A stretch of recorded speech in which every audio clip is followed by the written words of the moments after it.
In this question, it is given that a body is projected vertically upward from the surface of Earth with a velocity equal to half the escape velocity.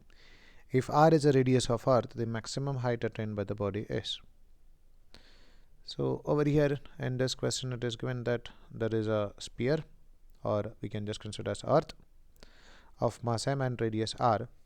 From the surface of Earth, we are projecting an object in upward direction with a velocity which is given as half of the escape velocity. So we know that if it is projected with a velocity that is equal to escape velocity, it will move up to infinity. As the velocity is less than escape velocity, it will move to some particular height, then again it is coming back to Earth. So if Rm is to find out the maximum height attained by the body, let's say its height is going to be h from the surface of Earth. So again, we can find out the answer just by using the equation of conservation of energy, that we are going to write total energy at point 1 or initial point is equal to total energy at point 2 or final point. We can write law of conservation of energy because non-conservative forces are not acting on the system. Let's say the radius of Earth is nothing but m. So you can write total energy initial is nothing but sum of its kinetic energy plus potential energy. So kinetic energy plus potential energy initial should be equal to kinetic energy plus potential energy final. So we are just going to put these values.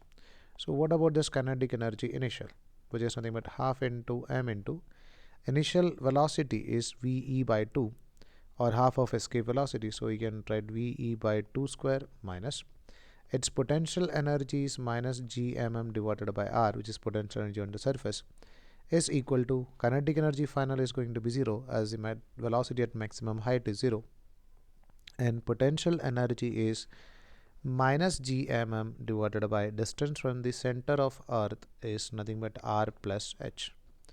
So just remember that you not need to take the distance from the center, we cannot just take the distance from the surface. So you should not write minus gmm by h. Instead of that, you should write minus gmm divided by r plus h. So we can find out what about the value of height attained. So what we'll do is, just for calculation purpose, we can remove this m. We can take this m common and we can cancel it. Now if you are putting the value of this one, this is going to be ve square divided by this 2 into 2 square, we can take it as 4 is minus gm divided by r is equal to minus gm divided by r plus h. So we can write, we know the value of escape velocity, which is equal to under root of 2 gm divided by r.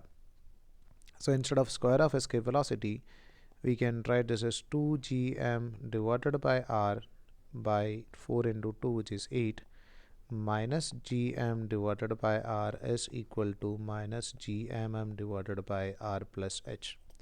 So we can cancel this gm and this gm, and we can cancel this 2 and an 8 over here. So it's going to be something like 1 divided by 4r minus 1 divided by r is equal to minus 1 divided by r plus h.